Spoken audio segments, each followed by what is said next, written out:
Welcome to The Hypnotist, the show that gives you inside access to cutting-edge hypnosis with real clients facing genuine issues. Brought to you by the hypnotherapist demanded by celebrities, CEOs, and even royalty, Adam Cox. These recordings took place live from Adam's clinic in London's world-famous Harley Street. This podcast features powerful hypnosis, so do not listen while driving or operating machinery. This recording is not suitable for those with epilepsy or severe mental health issues. So, get yourself comfortable and enjoy today's episode of The Hypnotist.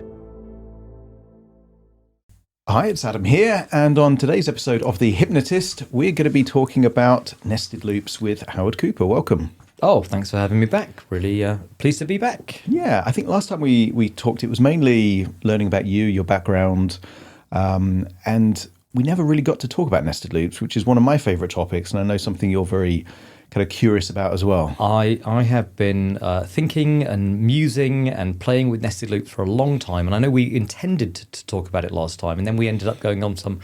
I think maybe you pressed my buttons, and I ended up talking about the dark side of personal development. Yeah, the dark underbelly. We did indeed talk about that. Dark underbelly. I love that phrase. Yeah, it is. Yeah, fires up the imagination. So it's worth defining for those people listening that aren't aware of nested loops, maybe starting with loops themselves, open loops and just loops. What do you consider a good way of explaining a loop? For me, a loop is, or an open loop is very simple. It's engaging the brain in something, and it could be a story, and then not giving the conclusion to it, and just letting it hang. And it's kind of like reminds me of, I'll share this with you. This is kind of fascinating. One of the weirdest things I ever had happen in a client session. Oh, well, actually, if only it had been a client session, that would have been nice. But someone had booked in to see me, and I went down to reception when they called to say he was there. And there's only one guy there, so it had to be him. And this guy had not seen me before. I don't think he knew what I looked like. And that'll become relevant in a moment when I tell you, as I walk in and he looks up at me, he just went, "Are you Howard?" And I went, "Yeah." And he went, "No," and ran out the building pretty much. It was the weirdest thing. And I went to chase after him, and I swear he must have legged it because he was no longer there.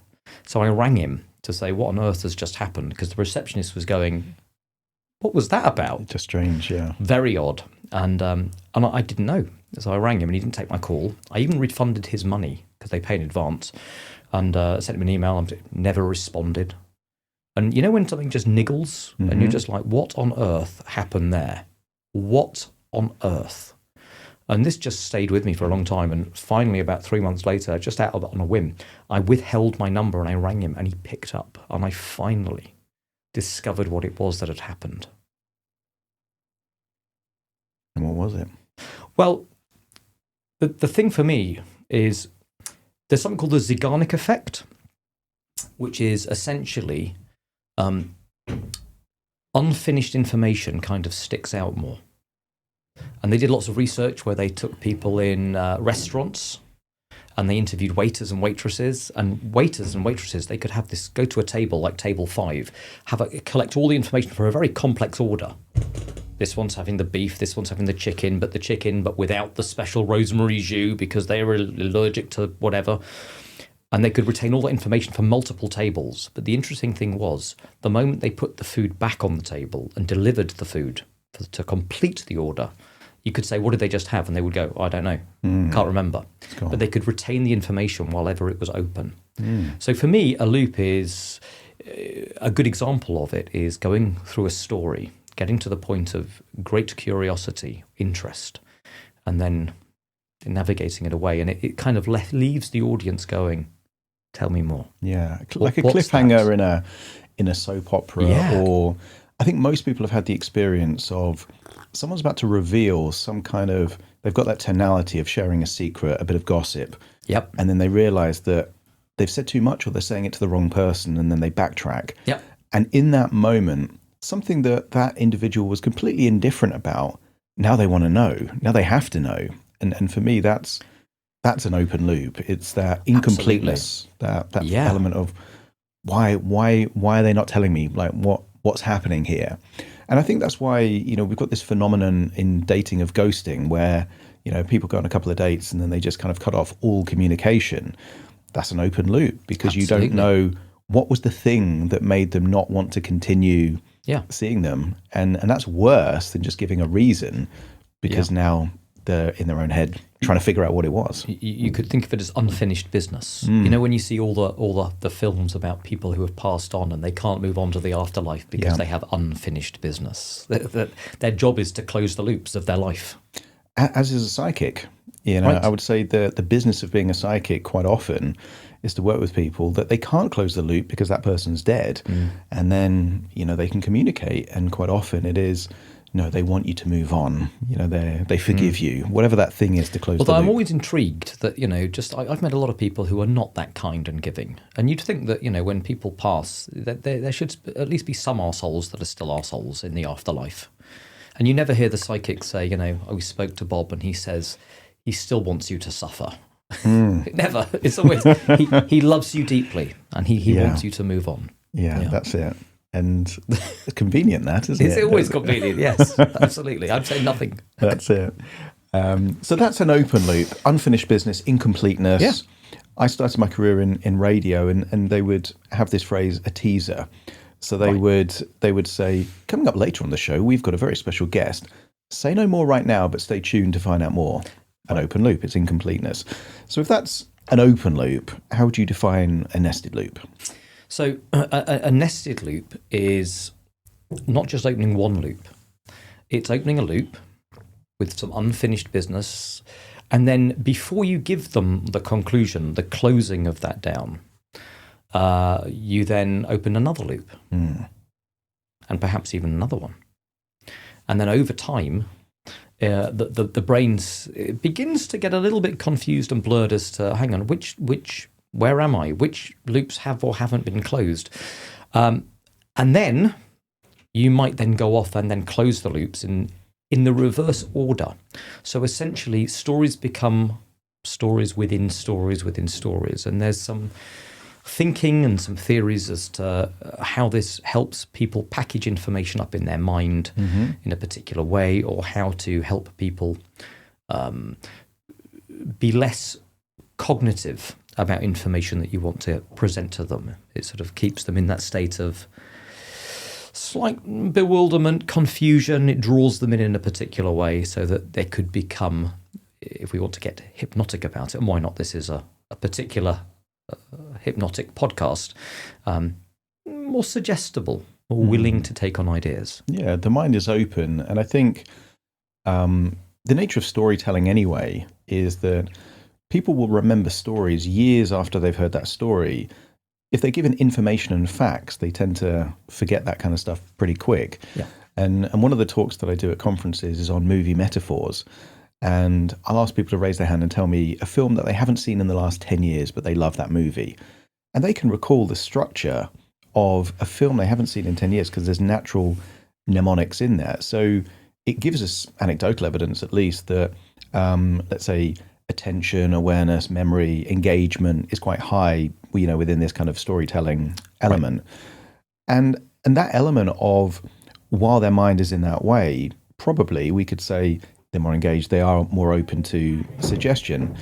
And the nature of, I look at nested loops, is that there's also not just incompleteness, but some level of confusion, particularly 2 or 3 levels down. And then while they're in that space, it's kind of like, well, they are willing to kind of question whatever that pattern is or whatever that pre-existing belief is, because they lose that sense of certainty that they might have if it's too predictable. Yes. And I think there is some theory around if you are working with someone who's anxious, for example, and you can sort of say, well, that anxiety that you're experiencing reminds me of, and then you tell a story that kind of resonates with it. And future pace is almost that anxious state.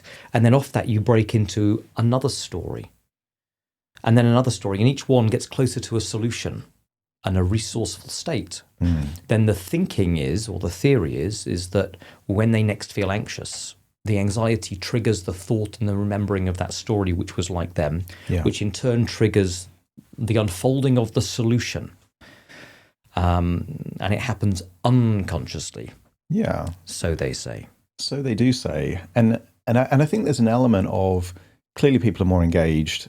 The incompleteness, we know that people are motivated to kind of close that loop. Yeah. If that person gave you a reason and said, I don't work with men with beards, the loop is closed. You're not chasing them after the street. You're not giving them a phone call. But the fact that you had that incompleteness, you didn't know why he just said no and walked out, creates this huge element of motivation to find the missing piece, like figure out what that thing is. So absolutely, which was why it was such a relief when I finally discovered. That's it. I finally discovered. So we've got some open loops going right now. And have we? We do indeed. And I think for people listening, they might not be able to concentrate on what I'm saying now, and while that open loop's open. And that's a good example, because we now have digression. We have an open loop, and now we're following the conversation in a different direction. And it might be that we open up a couple more loops in this conversation. I certainly hope so. And that is, in essence, a nested loop, which reminds me, the thing that led me to kind of think about this whole idea of nested loops, for my podcast, I was getting inspiration from movies. And one of the first movies that I turned into like a hypnosis session was Limitless. And then after that, I kind of got into some of the Chris Nolan things. And it was Inception that I thought, right, I love the movie Inception. Let me turn Inception into a hypnosis thing. And obviously, you've seen Inception, I'm guessing. I have indeed. So for those I dreamt I did. Well, for those that haven't seen Inception, it's a Leonardo DiCaprio and Tom Hardy movie directed by Chris Nolan. But the concept is that there's this kind of clever machine that enables you to experience a dream. And there is a son, I think, of a wealthy industrialist, and they want to put a seed of an idea in the mind of that particular person. I think it's what's the name of the actor from Peaky Blinders? Oh no, I'm having what I call contagious amnesia now. Yeah, someone goes, I can't remember. We're opening another loop here. Yes. But anyway, part of the premise is to put a seed of an idea in the unconscious mind that becomes a belief. It would be rejected if it's just done at the conscious level, and it has to be done at, let's say, a deeper level of the unconscious. And the premise of the movie is that if you go within dreams, then it gets high level of time distortion and things like that, which is a hypnotic phenomenon. But also that seed of an idea is more likely to take root and become indistinguishable from reality. So they've got this machine of kind of dreams within dreams. And I think to begin with, they've got this kind of machine and they're being chased by people, but there's one level which is reality, and then they're in the back of a van, and then while they're in the van, they're hooked up to the new machine, which then takes them to a hotel. And with this hotel, there's some kind of vault or safe that has a code. And then while they're in that hotel, they then hook someone up, a different character, to go within another dream, takes them to a snow fortress. And then within that snow fortress, it takes them to this element of, I think, this kind of underworld, kind of apocalyptic, kind of place. So you've got a dream within a dream within a dream within a dream within a dream. And I built this hypnosis session based on the rough kind of storyline of Inception, and couldn't help but see how much it mapped over with this idea of nested loops, that something's happening in reality, but you don't quite know how that's resolved.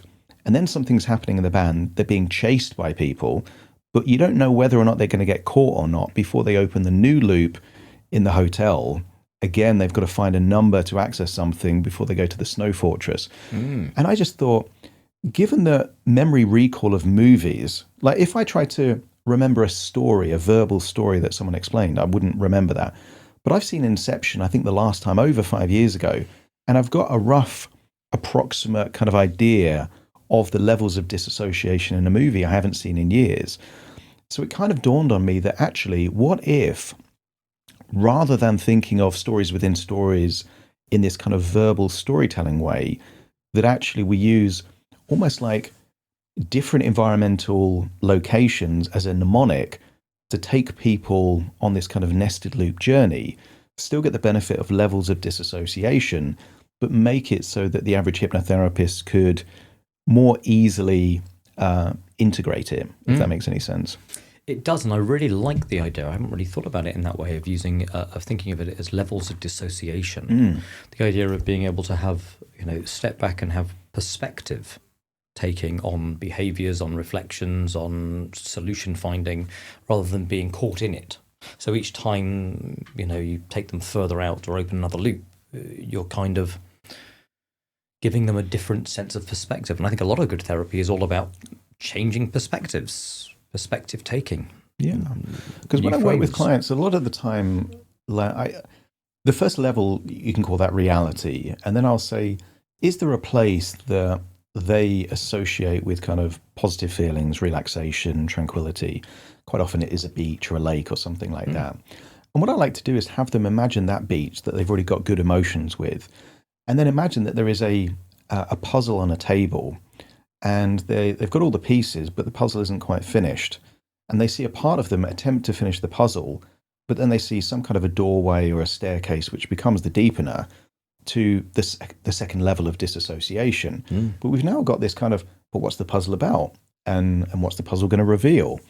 And then when I go back, I then kind of link the puzzle being completed to a suggestion that they knew all along, but they had to kind of go on this journey to find it. But by using mnemonics of different locations and symbols, so I tend to have, okay, you've got an environment like a beach, and then some kind of device to get them to the next place. And that could be a portal, that could be a staircase, that could be a mirror that they walk through. And then they're in somewhere new. And quite often, if I use stage disassociation, that would be their own private cinema. And then the cinema screen becomes another level of disassociation. So then it becomes, I think, fairly easy for me to have what would be verbally very complex nested loops. But for me, I'm telling this story that just happens to be different scenes, different locations, and different devices to get to different things, which can kind of simplify the whole place. Right. And if I'm guessing what you're saying is if you get used to, it's always a device. As an example, then it's just, am I at the device level? Am I at the puzzle level? Am I at the cinema level? Well, you've got the device that operates as the open loop, and then you've got the environment, and then you've got the bridge or the stepping stone that gets them to the next level of disassociation. And I find that symbolism is really helpful there because it acts as a mnemonic. So I learned mnemonics when I was, I think 12 or 13, and the key things is that quite often it would be something disproportionate or unusual, but very visual. So it wouldn't just be, a normal mirror. It would be a gold and jewel encrusted mirror. You're more likely to remember that, for example. Or to get from one level to another level, rather than just making it a staircase, you could make it a child slide. Well, to get from a beach to, a cinema, most people wouldn't link that to a child slide or a flume that they kind of go through. So then it's very easy to remember, okay, how do I then get back to the beach? You climb up the slide and you've got this kind of way. And I use this analogy of Hansel and Gretel. And I did this talk in Ireland a couple of years ago where I was saying, okay, what was the problem with Hansel and Gretel is that they actually put breadcrumbs, and then when they tried to find their way back home, the forest animals had eaten that. And at that point, one of the people in the audience said, yeah, but the original story didn't have breadcrumbs, it had stones. Completely ruined my metaphor. But, but the essence is, I think that's why a lot of hypnotists don't use nested loops, because they're worried that when they're at kind of 3 or 4 levels deep, they're going to lose their way back home, if that makes sense. It does. I think there's also other reasons why they don't use it, which is they have seen perhaps people who do it and do it well, or purport to do it well, and it can be confusing in terms of exactly what are they doing, how are they doing it. Richard Bandler comes to mind. If you watch Richard Bandler, he uses nested communication a lot. True. And it's hard to track.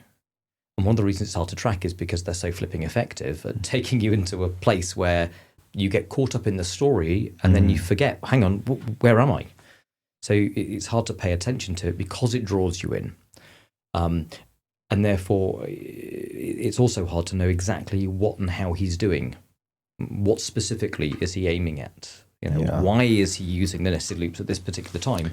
So the whole thing becomes a bit of a blur to try and model and to try and kind of decipher.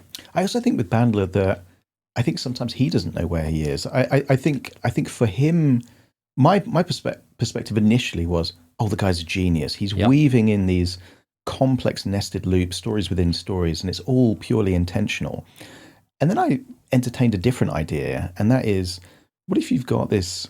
And I respect Richard Bandler. I think he's a very talented hypnotist. But I entertained another thought, which is, what if he's this cantankerous guy that goes on digressions, and he'll just telling one story, and it's almost like that kind of old uncle that's telling a story, starts a new story, and never really gets back to the previous story. And I think I've seen Richard Bandler a few times, and quite often there is no even attempt to go back and close the loops or utilize that kind of beginning bit. It just seems like sometimes, and maybe he's just so much of a master that I can't fully comprehend what's happening, or maybe it's just someone telling a story, digressing, but not actually using the element of opening a loop specifically to take them then back through the loops. I do agree. I think there is an element of that. There's an element of showmanship, and sort of impressing. I think there's probably less going on than we think. But one thing that I have seen is he's been, certainly when I've seen him, he's been pretty thorough at closing loops. As best as possible when I have tracked. And I remember one time going and seeing him do a 2-hour talk, and I just decided I would put a little note every time he opened a loop with a note to myself of what that loop was, where it was located, and it's really hard to track him because after 2 hours, and there's so many loops and so many, but as best as possible, he did close them down. Interesting. It was quite, apart from one, and I thought, oh, he's ended. And he didn't close that last loop. And I thought, that's fascinating. And then just before he finished, he suddenly went, oh, one last thing. And then he just closed the last loop. And I was like, oh, damn it. But interestingly, he I've heard Mike Mandel talk about open loops, and he was telling the story about, there's a train and then a platform and then all this kind of stuff. And then what he says that he did is deliberately leaves one loop open so that they feel an element of amnesia. Or was it that he closes an extra loop that wasn't even there? Yes, I think it's that. I think it's that. And then they're like, but I don't recall that. And now they've got the evaluation that I must have forgotten that was even said. So yeah, that's what he does. He closes a loop that isn't there. He closes loops that aren't there.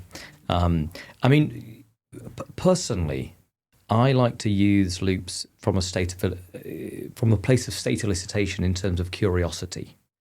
Of that, if I open some loops, if I'm doing a speaking engagement or a training, and then at the end, right at the end, I close the loops down. If nothing else, they all leave with this sense of like, that felt good. It's like having the dessert after a meal, where you just go, I'm nicely full now. There we go. That hit the spot. And you're not quite sure how or why, but that feeling of like, now I'm satisfied. The world makes sense. Yeah. I like to give that feeling to people at the end of like, and we're done.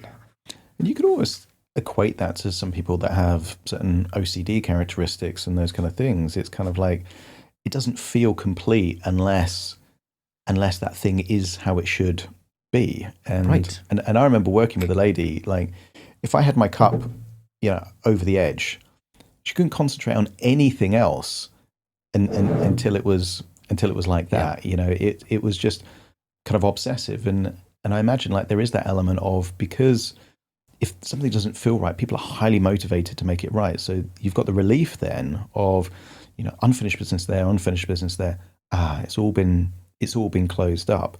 But the movies that I remember sometimes, they deliberately open a loop right at the end to encourage you to kind of almost think about it afterwards. Yes. And I remember like a bizarre one, and I can still remember it now. It was a Harrison Ford movie called Patriot Games. I don't know if you remember that. I don't think I've seen it, but I can picture the front cover from when I was in Blockbusters one Yeah, time. he's kind of like a general, and the Sean Bean character is kind of like some kind of terrorist, out to kind of cause mayhem for him. And I remember right at the end of that movie, his wife's pregnant, and it's like there's a gender reveal. And what's the gender of the baby? And then it cuts to credits. And there was no sequel. And I'm thinking, I now give a shit about a gender of an imaginary baby in a movie. Why? And it just kind of stays. It's an open loop. Well, I remember watching The Adventures of Lois and Clark, The New Adventures of Superman as a kid, and I loved that show.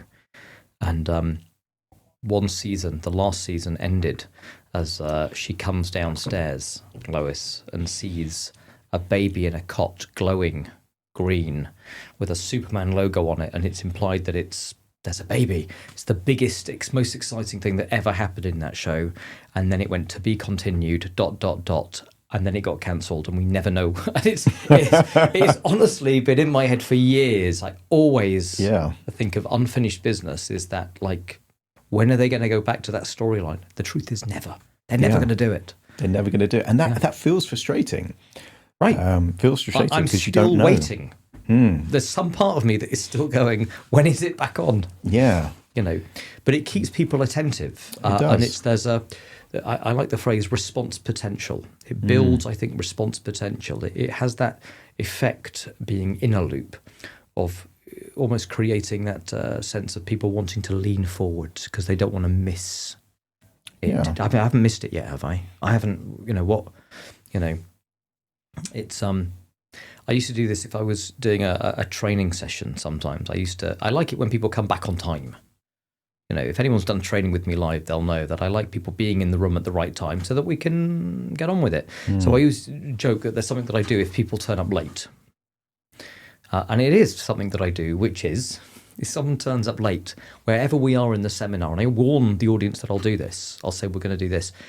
When they walk in, I'll suddenly change what I'm saying and start saying, and that's pretty much the one thing that you should take away from this thing. If there's nothing other from this training that you should take, it's this one thing that pretty much encapsulates everything that I wanted to get across, and it's the most important thing. And then I would just get everyone to agree that they'll write it down and acknowledge as they're like, oh, wow. And then we don't go back there. And the number of times I've done this, and I've had people who turn up late, come up to me afterwards and go, what was that? I think I missed something key. And I go, don't think so. But I've noticed that when you do another day's training, or you do day 2 or 3, they're not the ones that turn up late anymore. No. You've punished them with a incompleteness. I think look at it like not punishing them, but helping them come to the conclusion that being in my sessions at the right time is a good idea. Fear of missing out. The absolute gold. Oh dear. Yeah, so I think for me, nested loops. If there is this kind of concern, let's say that seeing someone like Bandler, it looks overwhelmingly confusing and complex, or there's this kind of idea of getting lost in their own loops. And I think one of the misconceptions of hypnosis, not quite as prevalent as you're under the spell, the control of the hypnotist, but is this idea of not coming out of hypnosis is kind of like, this idea of, well, if you're lost in the loops and you can't figure your way to get the client out of the maze, they're lost in the maze forever. What would you say for people that either are hypnotists that don't do nested loops for that reason, or potential clients that would, they're concerned about getting lost in hypnosis? Well, look, I've got a collection. There's at least 34 people that I've done nested loops with that never came out of the loops. Just lost for good. That's it. They've just gone. There's no. Look, it's. I think the brain is very forgiving, and if I opened 17 loops and then got called away or had a heart attack in the middle of a session, they're 17 loops deep, you know what would happen? Nowt. They'd be all right. We'd all survive. They would live to tell the tale. Yeah. Well, not finding out what happened with Lois and Superman's baby never did you any harm. That's right. It's just the occasional nightmare. I tell you what, I have a recurring dream of being halfway through some kind of semester or school year or university year, and it dawns on me that I haven't attended any of my classes, and the exam's coming up soon, and they're going to find out. Yeah. And I think that's because there was a time when I was doing A levels that I just missed a few things, and I think that feels like unfinished business. So right, I've had the same dream. It can, and it's always biology. It's the same. It's always, and you'd think, at now the ripe old age of 13, that I would have let go of worrying about the fact that there was one biology homework that I didn't do for a teacher that was very demanding, but somewhere deep inside, that's, but ultimately, I think. So there's something that Erickson talks about as being the intersection of unconscious meaning. This idea that, and the way I think about it is it's not just, look, if I said to someone, you know what, my friend John, he was very good at being able to relax now. Yes, you could say I've given an embedded command of relax now. Mm-hmm. But if I just say that to anybody, that's not going to work. Just saying one embedded command once. All right, you said it once, great. They're not immediately going to go into a trance and relax now. But if in the process of a conversation, every thing that I'm doing is pointing towards relaxation. So my embedded commands, my tonality, my non-verbals, my pacing, my leading, my anchoring, the stories that I'm weaving, if all of it begins to nudge people to that same conclusion, then we're nudging people into that space. But that's what I call or he calls the intersection of unconscious meaning. It's not just one thing once that gets the job done. Yeah. It's all of these things. And in that sense, I think the nested loops are one more thing that you can do to nudge that direction. It's not that I've done that story and now they're in a trance. I've done 2 stories and now the job is done. Mm-hmm. And that's why this is both the blessing and the curse of it, which is you can't just tell the stories and open the loops and then you're doing a lot of other stuff too. But that's also why it's forgiving. Because if you don't get the stories quite right or you don't close one down, it's okay. There's enough other things pointing at where you're going and the intention behind it that I think you don't need to, people can feel free to experiment with it and build up their confidence, with it. And even if it's just as simple as starting a session with a story to induce curiosity and then putting a little note in the back of your mind to close it off at the end. That's a good way to start. You don't have to go 17 levels deep all at once. You could just get really good at that. Practice doing 1 or 2 levels, and once you get comfortable with that, you can add additional levels in there. And I think the mnemonics and the different context or kind of scenes, if you look at it as a movie metaphor, are quite helpful when you get beyond, let's say, kind of 4 or 5 levels, so that you actually kind of know where you are. But there's this phrase that I use that just kind of helps to close all the loops in case there are any kind of incompleteness, unfinished business. So the phrase that I use is, as you start to recalibrate with the here and the now, it dawns on you. All of this is just thoughts within thoughts, ideas within ideas, dreams within dreams. And you're now able to fully return to the present. And that for me feels like a little bit of a get out of jail free card. That Lovely. Even if, there was, a puzzle somewhere that I forgot to kind of reveal what's in the puzzle, or, future pacing where they've not quite seen that resourceful version of them and stuff, closes it all anyway. It's like a nice way to kind of end it all. I think it's really nice. Yeah, it's really nice. I might nab that. Thank you very much. It's a gift for you. There you go. Yeah. And what would you say to a hypnotherapist beyond, test it out with 1 level, that is curious to learn more about it? Because how I was taught nested loops felt very complicated. It's kind of like you've got story A, open a loop, start story B, open a loop, start story C. And I'm like, this sounds like fucking algebra. Like it's confusing. Like, what would you say to make it more comfortable? So I think the key to nested communication is actually getting better at storytelling and getting better at storytelling with a purpose. And I think a good place to start is, what states do you want to elicit? So think about, so for example, if you want to, as I gave the example, opening a session with a story of, that elicits curiosity, I think the key for me, and it's really simple, the way I look at it anyway, the way I use it is, I don't just open a story. I open a story and tell it to the point of maximum state elicitation. So if you're going for curiosity, you don't go, oh, well, there was, one time when something happened and it was interesting. I'll tell you about that later. You want to bring them on the journey and get to the point where they're hanging on your every word and they want to know the outcome. Yeah. And they're desperate. And the tone and have you ever had that thing where you just got a little niggle and you're desperate to find out what it was? And finally, and what they said was...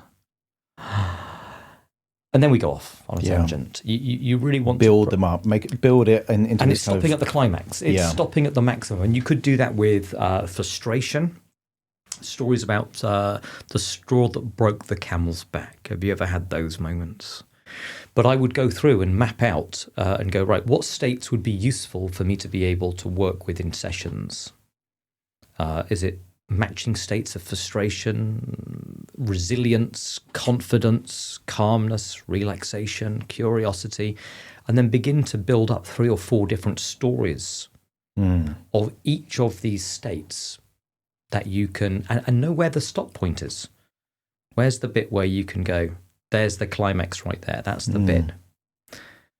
Whether it's the moment where, you're taking on adversity and you have this moment where you go, I am not standing for this anymore. Enough is enough. And I turned to them and I was just filled with this sense of like unstoppable.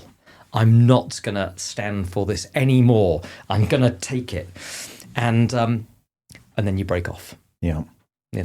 So for me, it's very simple. I would get curious about, I would really sit down one afternoon, go, right, what states would be useful for me to create, and what 3 or 4 examples of stories from my own personal life where I connected with these states and I can retell in a way that elicits, and then just figure out the break-off point. And I think that distinction is really important between telling a story that you connect with and regurgitating a story, because there's lots of stories that could be relevant, but there's a opening scene, I think, in Reservoir Dogs, where the undercover cop is telling a story, and the guy's like, well, you're in this urinal. Was the person to your left or your right? And what was the smell? What was the color in the room? And it's kind of like, this idea of there's a big difference between retelling a memory and telling a story, and the devil's in the detail. And I think Quentin Tarantino is very good at those kind of things. I don't know if you remember him in Pulp Fiction, but the Samuel L. Jackson character opens up this briefcase and it's glowing. And you never ever know what's in that briefcase. Right. But great loop. It's a great loop. But it then enables every single person watching, they get to decide. Is it money? Is it gold? Is it heroin? Whatever it is, they get to decide what's in there, because the story doesn't close the loop for you. You get to kind of fill in the blanks. And I think that's also what works with metaphor and what works with kind of broad suggestions, and to some extent open loops, because you can get them to that straw that breaks the camel's back, the point of threshold, but it's got to be them that kind of connects it to them and said, right, enough is enough. I'm not going to do this anymore. They get to fill in the gaps. Absolutely.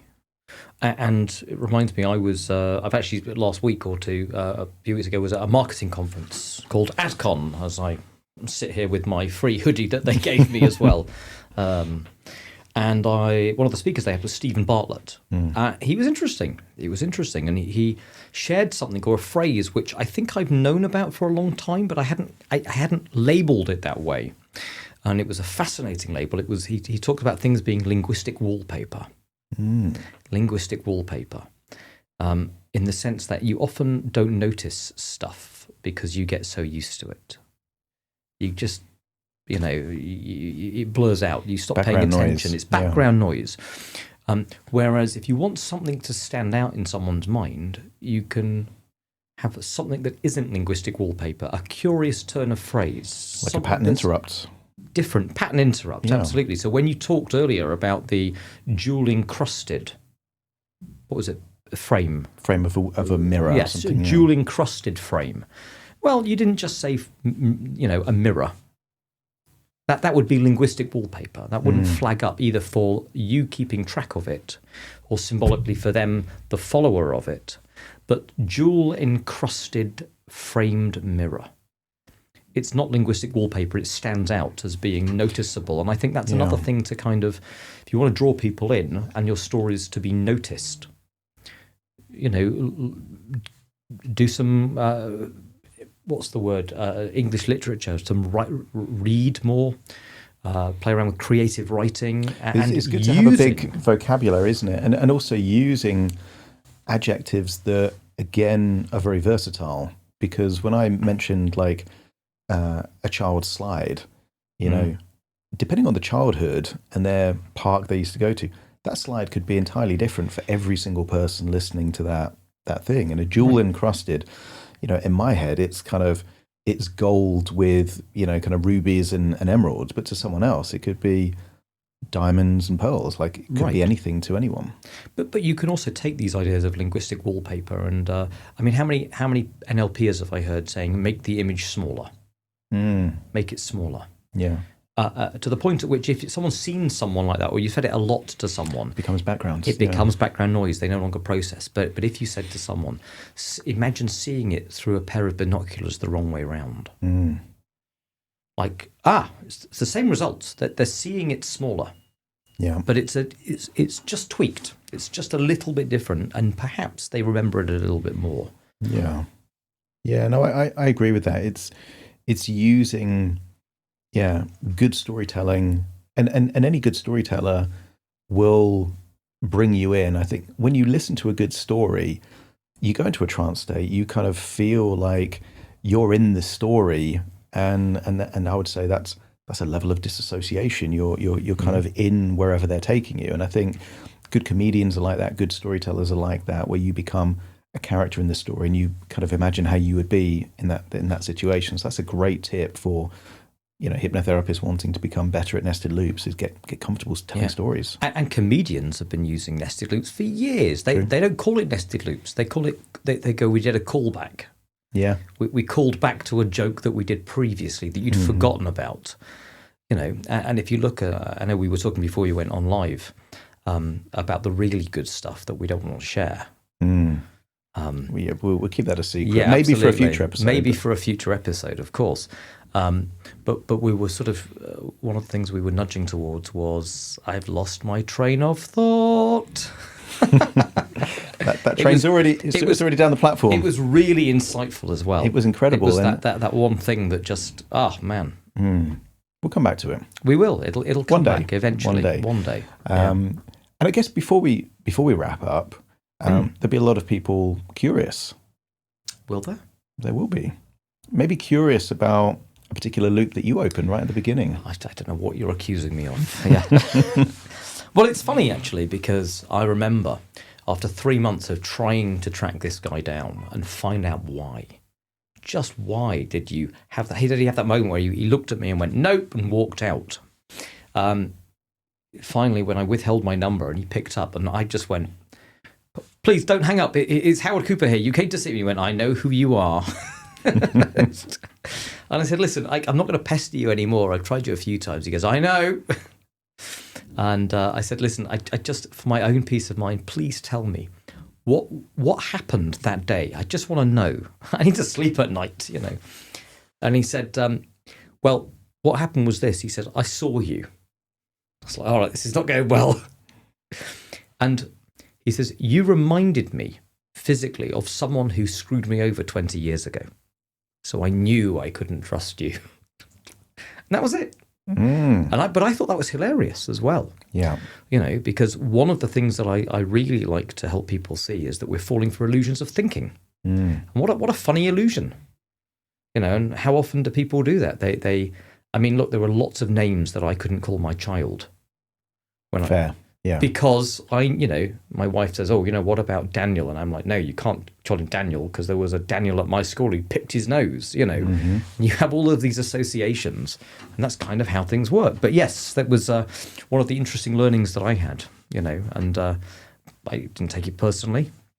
And what's interesting is that your background, that was a reasonable reason for you, for the very reason that you couldn't call your kids certain names. Right. And once my belief system is that people are reasonable when there is it doesn't even have to be a good reason, just a reason. That was enough to close the loop. And you probably haven't thought about it much since then. No. Because that's it. The loop is closed. Yeah, it was done. It was done. I had a great loop done to me. When you tempted to open a loop for him to give him a taste of his own medicine? Do you know what? I was so relieved to finally get... I was no longer thinking. I was just in that state of like, the world makes sense again. Yeah, if I'd have been slightly more Machiavellian or quick thinking, dare I say. Yeah, give him a bit of... I would have done that. Open loop karma. Oh, that would have been beautiful. Okay, so if you had a time machine and you went back to that same call...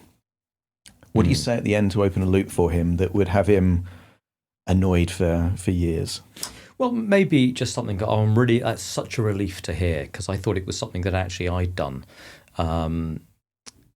In fact, actually, there was something much more sinister than I imagined that was going on for you, of which I actually had some proof for.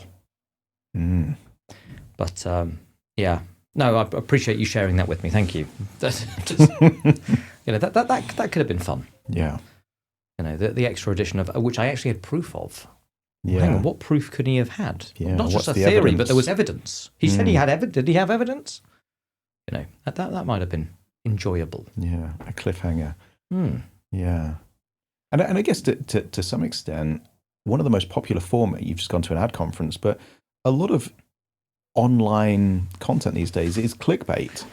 And what is clickbait if it isn't trying to engineer an open loop? It's an open loop. And, I'm talking at the UKHC, the UK Hypnosis Convention in November, where my talk is essentially, and I've never done this before, by the way, but I've got quite a lot of followers on TikTok and YouTube channel and stuff, and I've been making short form content for a long time. And there are certain things that I do to help create engaging content. And I thought it would be fun to put myself really through the lion's, what's the word? Den? There you go, the lion's den. Yeah, I was going to get the lion's fire, but that's mixing metaphors. Yeah. And I'm pretty good at mixing metaphors. If you should certainly float your own trumpet and blow your own boat. I agree. Absolutely. But I'm going to essentially do a live creation of a short form video. Which I don't know what it will be yet, because I'm going to write it live based on some suggestions from the audience of topics they want to see cover, so that people can track how do I go about creating engaging content. But one of the sneak preview, one of the rules that I have is after you've written it and you go back, you find the most dramatic bit, the most incredible piece that creates the intrigue, and you cut it out and you stick it at the front. I've seen that a lot actually on these short form content, because that's to use a radio analogy, that would be like the equivalent of playing 5 seconds of a song that you really want to hear and saying, coming up in the next half an hour, it's kind of like, it gives them a little bit of a taste. So yeah, the hook and then the reveal to build back up to the same hook that they've seen is and great unfortunately, most people don't do that. Certainly when you start out creating social media content, what I hear always, and this is the big mistake, you hear the awkward silence instead of going straight in, and the hi, my name's Howard Cooper. I've been helping people with anxiety, and they've already scrolled on to the next. They're already on. They're already on. That's it. Whereas if my tip is going to go on to being like, I want to show you how to deal with those moments where people say to you, "You're a terrible human being," and you feel really judged. I would reverse the whole thing and start out with, "You're a terrible human being, and I feel really judged." Ever caught people saying that to you? And already now, You've dived straight into the meat and the veg. That's fascinating, and I think we're both at the UK Hypnosis Conference on the same day. Yes, same day, same stage. You're going to be talking about short form content and how to kind of create that, and ironically, I'm going to be talking about nested loops. Amazing. So we've come full circle as a good nested loop does. If people want to learn more about you, and by the way, I'm going to have a link to tickets for the UK Hypnosis Conference in the description. So if you want to see either me or Howard or both of us, get tickets there. But if someone wants to learn more about you and what you do, and or even see some of the TikTok content and short form content, where can they find more? Okay, so they can follow me at Anxiety Beating Hacks on TikTok and YouTube and Instagram, all the socials. And people can find more about me at rapidchange.works. That's the website where it's all the stuff. If people want to reach out to me, I do mentoring with people in terms of better therapeutic work. I have a process called the Willingness Ladder, which is a really important process to me in terms of helping people achieve acceptance. But for me, nested loops, artful communication, it's all the delivery package. And I'm really passionate about helping therapists refine their skills. Fascinating stuff. And if you're listening right now and you want to get tickets for the UK Hypnosis Conference, which I think is in November, it's like mid-November, isn't it? I think so. Around that time, there will also be a discount code in the description so that you get a better rate. Howard, great to have you on the show again. Lovely to be here. Really enjoyed. Thank you so much for having me. Thank you for listening to The Hypnotist with Adam Cox, the show that gives you inside access to cutting-edge hypnosis with real clients facing genuine issues. To automatically receive the latest episodes, please subscribe.